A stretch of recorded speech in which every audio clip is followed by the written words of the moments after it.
Welcome viewers, this is Winch here. First order of business today, I want to announce that I officially have my own server now on PlayStation 4 only.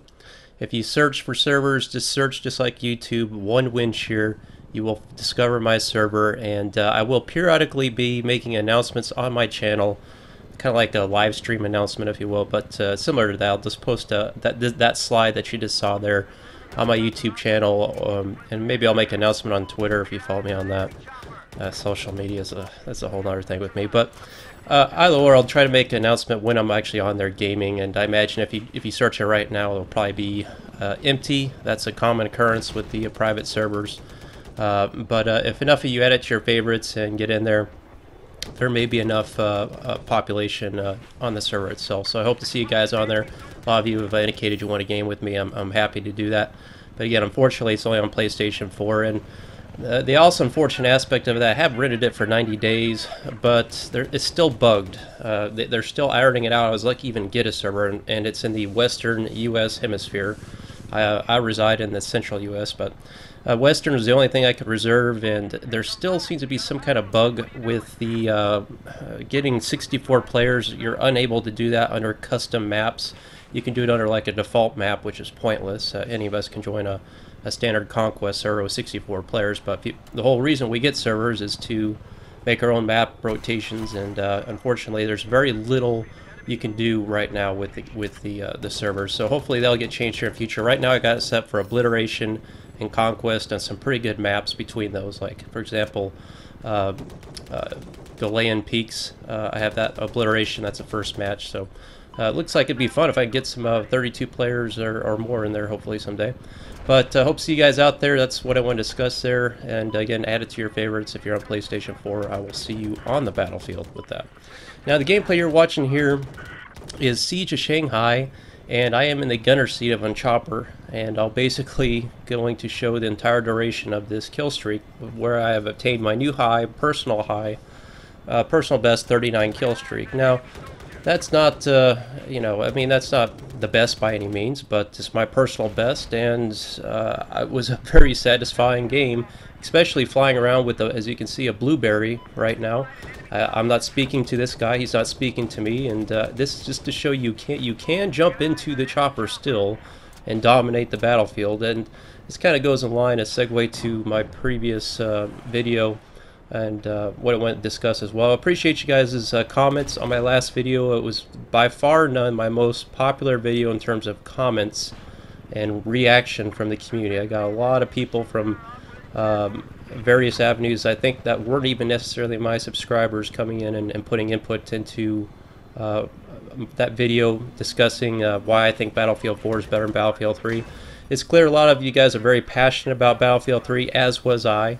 I love Battlefield 3, but personally I've moved on, and I think Battlefield 4 is much better, and that's why I made the video, and that's why I've referenced 10 particular topics that I believe strongly are good arguments for Battlefield 4.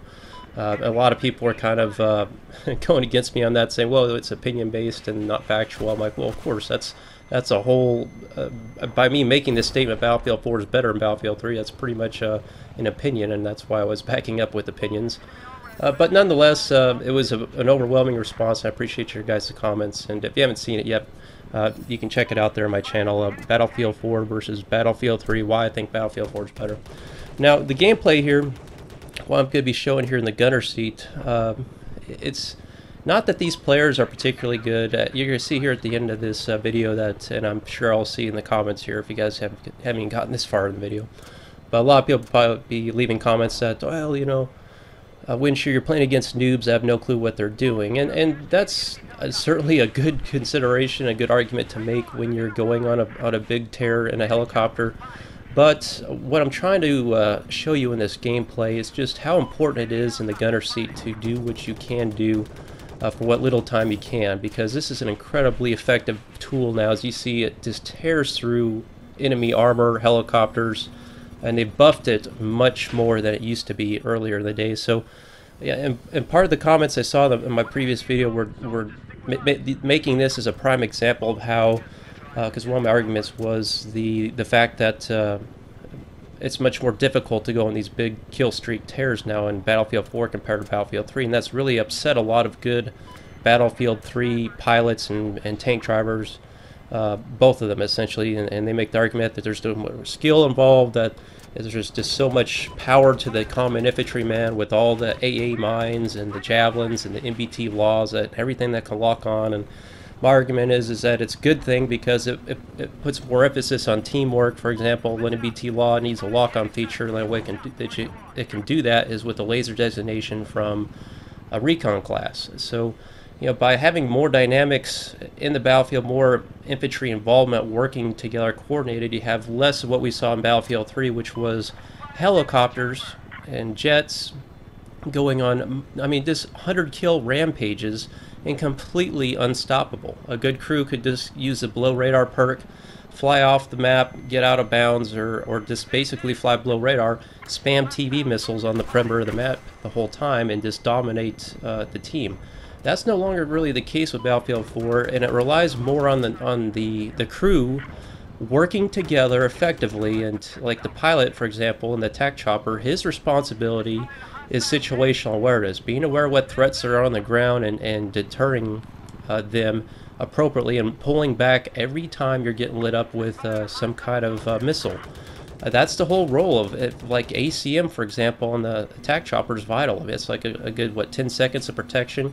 You pull out of the combat zone, you take cover behind maybe like some of these skyscrapers in Siege of Shanghai, you break the lock, and it takes a lot of skill to weave in and out of these buildings. There's much more inertia with the choppers in Battlefield 4. Ooh, right here, tearing through both cockpits of the attack chopper. Look at that thing just go down empty. I just literally just sniped both chopper pilots out of there.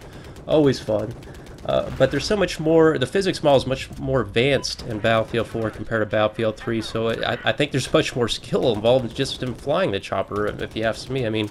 If I've seen time and time again trying to weave through these buildings, if you got too much speed, you're not going to be able to make that turn to weave around the skyscraper that's right in front of you. Right here you can see the skyscraper going down right there. Again, Levolution in Battlefield 4. It's paramount, it's unique, it's never been done before, and people just seem to not give it much credit for that, but that's a topic for the last video, not this one. But just look at this battlefield, how it's changed now. This is more of a hindrance now in this position, because now I've got so much more dust in the air.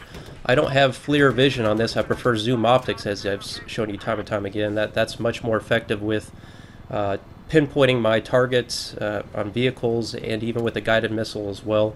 But whenever this skyscraper goes down, that may be a good time to change your vision to infrared or a FLIR type vision, so you can see through this smoke a little bit easier. But this also works to your advantage as well. What hurts you also helps you in Battlefield 4. Again, I love the balancing. That's what I'm talking about, Battlefield 4. Now with this smoke in there, it makes ground targets much more difficult to acquire you visually, so you can use that to your advantage as well. But in this gunner seat, I've always argued this is the tip of the spear in this game. I still think this is the most lethal position in the game, Battlefield 4, of any vehicle out there.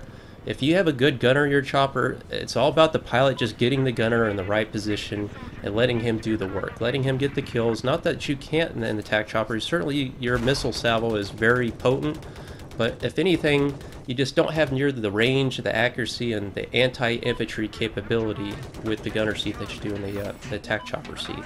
So as a good chopper pilot, if you can get your attack gunner where he needs to be, if you can call out stuff, that is just that makes all the difference. But as a gunner seat too, you gotta be aware of what you're supposed to be focusing on. You always want to focus on the attack chopper, its proximity to you, because that's the biggest threat to you. If you got a good gunner in that attack chopper, he's gonna take you out, or he's gonna snipe you out of the gunner seat. That is always your #1 threat, and hopefully if you're working with a crew, you can help mitigate that and prioritize that. Remember how often it respawns too. Whenever you just took it down, go out and play it for a little while, and then keep it in back of your mind. Things could be respawning, it's going to be coming after you. It only takes a moment in this game when that attack chopper's got the upper hand on you, whether it's altitude or shooting Stinger missiles at you first. That's all it takes. It is for you to be on the defensive with your ACM, or ECM, excuse me. And he hasn't popped his yet, and then you're at a huge tactical disadvantage. Then that's when you need to be using maneuverability, getting out of sight, trying to lose that sight picture for your enemy. But again, here the gunner seat, you can see the guided missiles. I really think this is by far the best combination. TV missiles just don't do it for me in this position. I like them in the boat, but that's about it.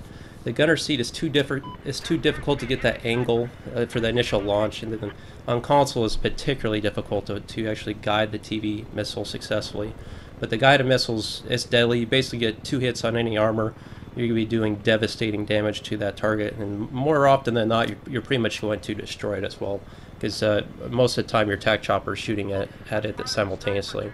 But again, the countermeasures can work as well for the ground vehicles, and basically overcoming your missiles as well. So if you're zoomed in, you see that green light on top of a vehicle, hold off on firing your guided missiles as long as possible. If you see a red light, it's good to go, fire it, and their countermeasures aren't going to be able to defeat your missiles. But long-range shots, I love it with this thing. This is a sniper rifle on a vehicle is what this is. It only takes a few shots. You spot through fog, whatever you can, but you got to predict where the enemy is. You got to be map conscientious of where all the little hiding spots are, where the high traffic areas are, looking at the mini-map, looking at positions held, which positions are getting attacked, predicting where the enemy is moving through. As an infantryman, you know your way around these maps, you traverse them. So in the gunner seat, what really helps you be effective is to predict that kind of movement and target those high traffic areas. Look at the altitude advantage here. That's what it's all about in the tac chopper. If you can give your gunner the advantage in elevation with your gunner seat, that just gives you two times effectiveness compared to being straight on head-to-head against a chopper pilot, because you're really completely ineffective. This thing only has a few angles, a certain degree of tilt. So if you can out-tilt that just by getting an altitude advantage over your target, the gunner becomes completely ineffective in those situations, and they're completely at your mercy. So here is the end of the tear, as unfortunately it's not the enemy that takes us out. The pilot just got a little aggressive here, and this is what I'm talking about with speed and momentum. You just can't turn this thing on a dime like you could in Battlefield 3, and he clipped those antennas, and that was the end of our demise. But I hope you guys like this video. As you can see, this position is not that ineffective. It can be, on a good day, very lethal. Hope those tips helped you. Thanks for watching. Please like and subscribe. This is Winch here. I'll see you on the battlefield, and hopefully my server as well.